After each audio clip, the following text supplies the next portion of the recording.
Bem-vindo novamente ao programa Fala Jurídica.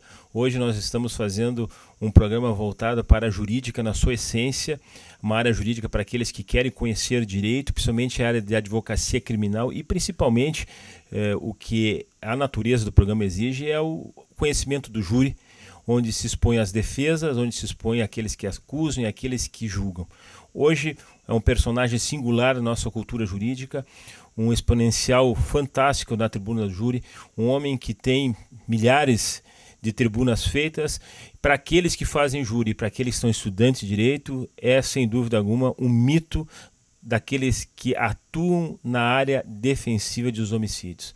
Estamos hoje diante do grande mito Américo Lins Leal, um dos maiores tribunos do Brasil, que fez vários julgamentos, Eldorados do Carajá e outros tantos que fizeram a história da jurisprudência nacional e defesas na tribuna. Américo Leal, satisfação tu estás aqui no programa Fala Jurídica, estou muito feliz e saiba que o Rio Grande do Sul, como os dois últimos júris que tu fez aqui no estado, conhece a tua história e a tua trajetória de vida. Nosso programa é voltado para estudantes, para donas de casa, para aqueles que querem ver algum problema jurídico e também com grandes personagens que foi os grandes entrevistados que até hoje eu sabatinei, eu conversei. Américo Leal, fale um pouco da sua história, como tu chegou a ser hoje a nível nacional, um dos poucos que... Eu não conheço advogado que fez entrevista na Discovery Channel, eu não conheço advogado que representou tanto em júris com tantos dias que foi o Eldorados do Carajá, foi quase 2 semanas, e tu saísse vitorioso. Me conta um pouco essa trajetória, me conta como é que é a tua vida, me conta o que o estudante precisa hoje para ser um bom advogado na linha defensiva do crime. Olha, eu vejo hoje os estudantes se preparando para serem futuros advogados criminais, né? Eu nunca pensei nisso, entende? E foi uma série de consequências que me levaram a enveredar pela área do direito criminal. Veja bem, eu era um jovem, 16, 18 anos e tudo mais, praticava esporte, eu era remador e participava de campeonatos e tudo mais. Então, como todo jovem da minha época, eu era assim meio diferente, porque eu não fumava, não bebia, né? E naquela época era comum todo mundo fumar e beber. Se vê os filmes daquela época, aparecem os artistas com um cigarro na boca e bebendo e tudo mais. Então, a gente imitava o que passava nos filmes, né? Principalmente nos filmes americanos, que aparecia o mocinho lá com cigarro na boca e tal. E eu não era dessa turma, entende? E eu me dedicava ao esporte. E frequentava a escola também, né? Não digo que seja um bom aluno, não era um bom aluno também. E vivia levando a vida na flauta. Meu pai magistrado, desembargador e tal. E o ambiente em casa era sempre um ambiente onde minha mãe lia para nós filhos, né? Para os filhos, os pais também e tudo mais.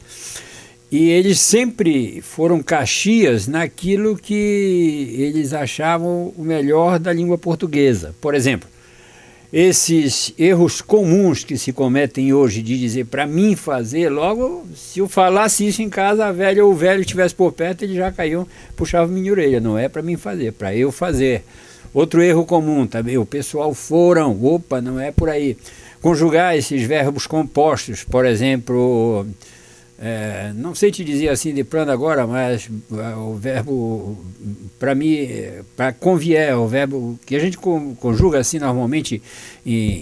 Então, esses erros comuns nós não cometíamos, né?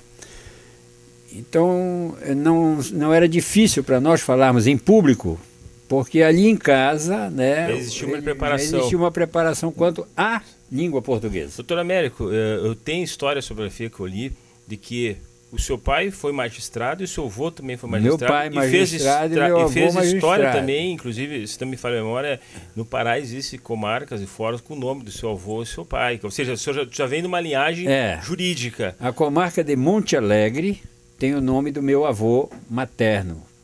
E a comarca de, deixa eu ver, Bonito, se não me engano, lá no Pará, tem o nome do meu pai. Então já vem de berço, assim, aquela...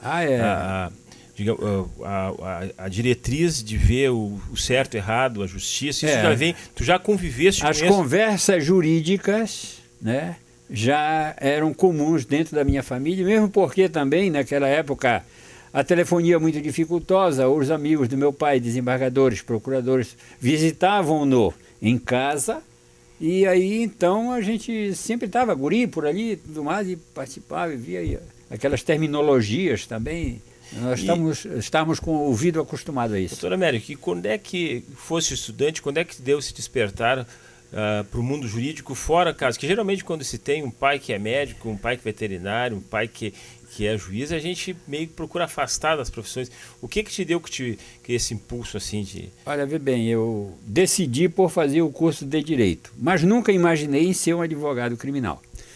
E passei no vestibular, tudo mais. E quando eu estava já na faculdade, um camarada que eu não sei quem é, não me lembro hoje, me deu um cheque naquela época, 1970 e tal, né? Um cheque já todo carimbado, sem fundo, não sei o que e tal. E o cara já, eu acho que sem esperança de nada, me deu para eu cobrar, né? Bom, vê se tu cobra lá e tal. E eu falei com uma colega minha de faculdade que o pai dela era o advogado que estava no top lá, criminal em Belém e tal. Disse, olha, Solange, tem esse caso aqui assim, assim. Ela disse, aparece amanhã no escritório para a gente falar com o papai. Eu fui lá. E o velho simpatizou comigo, né? E ele já estava com 60 e tal, e já não queria ter muito trabalho. E me pediu para que eu fosse na polícia, ver alguns casos, ver no fórum, acompanhar, entrar com habeas corpus, recurso e tal. E com isso eu fui já me acostumando pela advocacia criminal, né? Até que lá em 74, eu me formei em dezembro de 75. Em 74, pelo setor de prática jurídica, nós estávamos estudando um processo para fazer um júri na comarca de Curuçá, mais ou menos 2 ou 3 horas de Belém, via estrada. E o colega que estava comigo, mais adiantado, faltando um mês para o júri, ele tinha passado, foi aprovado no concurso para delegado de polícia, e foi chamado e assumiu. E aí, então, ficou tudo para mim aí, né? Daí tu fizesse o júri... Eu fui fazer o júri, né? Rapaz, aí eu digo, bem, seja o que Deus quiser. Tu era estudante naquela época? Estudante, porque naquela época tinha muita deficiência de defensores, né? Então, os próprios juízes nomeavam-nos estudantes de direito, né, para fazer júri, porque não tinha quem fizesse, né? Aí eu fiz esse primeiro júri na comarca de Curuçá e fui vitorioso, né? Aí a juíza de Santa Isabel soube desse fato, pediu para mim para eu fazer um júri lá em Santa Isabel. Eu fui fazer também. Aí, graças a Deus, também deu sorte. Aí, digo, opa, tem alguma coisa aqui, não é? Diferente. Aí, então, eu comecei, né, a desenvolver estudos direcionados já para o tribunal. Época? Ah, eu tinha 20 e poucos anos, estava ainda, faltava mais de um ano para eu me formar em Direito, não é? E já metendo júri. E já fazendo júri. E aí, neste ano de 74, houve lá não sei como era o nome, em Brasília, o setor de prática lá, que convidavam os estudantes de Direito para conhecer a tramitação do processo legislativo e tal, aquele negócio todo. E aí, nessa vez, foram chamados os estados do Ceará, do Pará e do Rio Grande do Sul, né? E aí eu tive a oportunidade de conhecer uma gauchada lá, gente boa, que até hoje nós mantemos essa amizade, né? Por exemplo, o Afonso Saraiva de Moraes, o Aimoré Porte de Melo, que hoje é desembargador, a filha do professor Brilhante, que carinhosamente nós chamamos de Baixinha, e até hoje nós mantemos essas amizades aí, entendeu? E para tu ter uma ideia, nós passamos 20 e tantos dias lá juntos e dali saíram uns 3 ou 4 casamentos. Que loucura. Só uma coisa. Tem o Ademir também, que está muito vitorioso nas práticas do direito do trabalho aí, e assim por diante, né? Então eu tenho umas amizades aqui no Rio Grande do Sul que já vêm desde aquela época. Outros não seguiam o caminho do jurídico, né? Como Luiz Alberto Marques, mas que era um professor rural aqui, chegou ao doutorado e tudo mais. Infelizmente Deus já o levou. Mas mantenho contato com a esposa dele, com a viúva, né? Porque mesmo assim nós fizemos muitos passeios pelo Rio Grande do Sul, né? Eles moravam ali em Osório e também íamos sempre a Santa Catarina, Chile, Argentina e tudo mais. E aí... Doutor Américo, assim como tem colegas que fazem júri, né? O júri, ele chega, principalmente aquele que milita, ele tem momentos da vida que te chama e tu nunca mais sai disso. Né?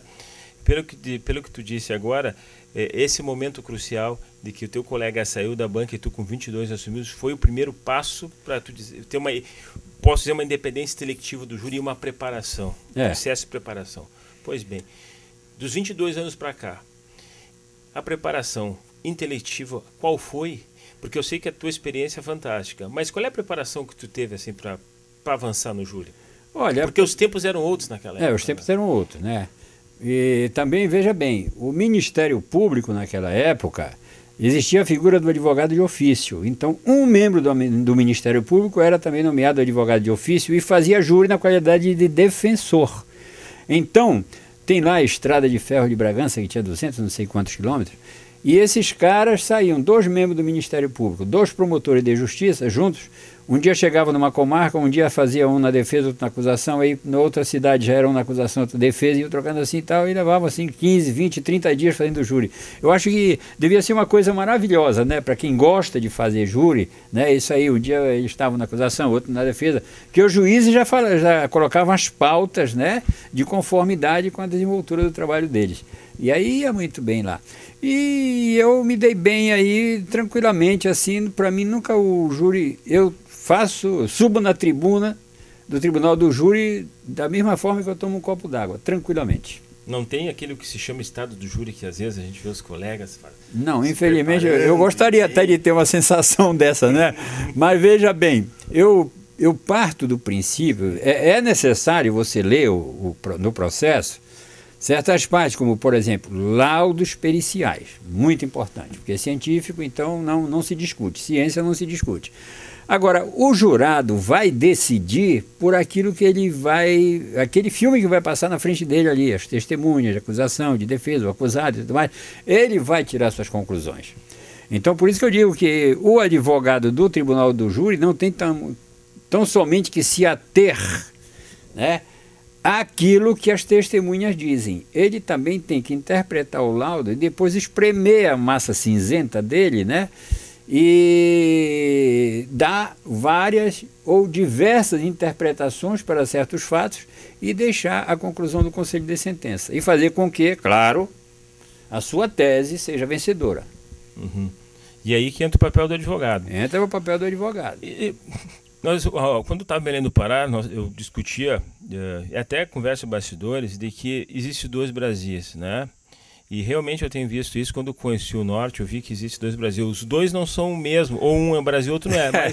Mas a gente ama esse país, então a gente obrigatoriamente tem que dizer que Belém do Pará é brasileiro e tu tem que dizer que o Rio Grande do Sul também é brasileiro. Agora, claro, nas suas características próprias estão totalmente diferentes. Tu fez júri quase em todo o Brasil. Existe, e eu sustento ao longo das defesas que a gente faz, que meu colega Alexandre faz, que é na minha banca, a gente sustenta que o júri no nosso país é quase igual em todas as partes, né? E a pergunta que faço ao estudante, o senhor que tem mais experiência do que os membros da minha banca e muitos mais que aqui no Rio Grande do Sul, que o senhor passou de milhares de júris, os júris em todo o Brasil são iguais?